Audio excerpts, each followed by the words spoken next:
Read the full story and discover your Irish legend at Love Ireland, and join our free community to explore more of Ireland's extraordinary history and culture. Long before Homer, Ireland's storytellers were weaving sagas of extraordinary ambition. The Ulster cycle, the Fenian cycle, the wild otherworld, these gave Ireland heroes who were vivid, flawed, fierce, and deeply human.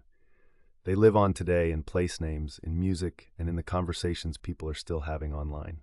Born Setanta, Cúchulainn took his name after killing the fierce hound of the smith Cúchulainn and pledging to serve in its place.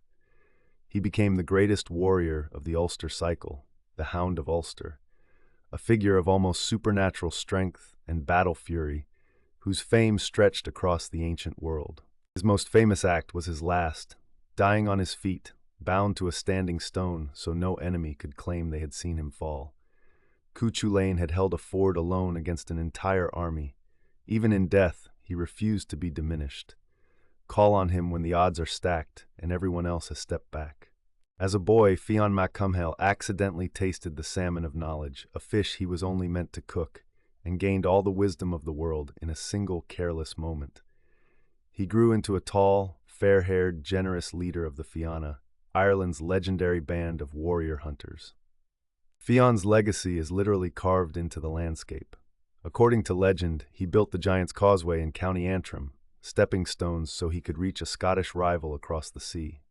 Call on Fionn when you're building something, a team, a community, a life. His gift was leadership rooted in wisdom, not brute force. Not all of Ireland's greatest heroes come from mythology.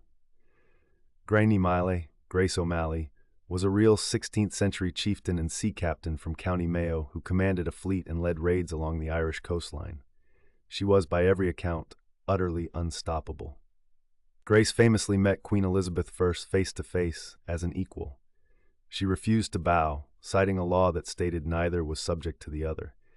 She negotiated the release of her imprisoned son and outlived 3 husbands and dozens of rivals. She did it all entirely on her own terms. Oisín was the son of Fionn Mac Cumhaill and the Bard of the Fianna, the poet who fell in love with Niamh of the Golden Hair, a princess of Tír na nÓg, Ireland's mythological land of eternal youth.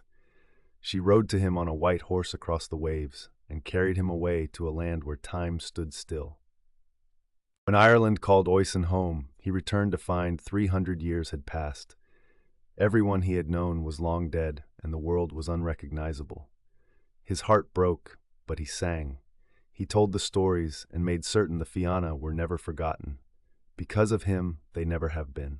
4 heroes, a warrior who holds the line, a leader who builds with wisdom, a queen who refuses to be made small, and a poet who keeps what matters alive. Ireland's mythological and historical legends aren't museum pieces.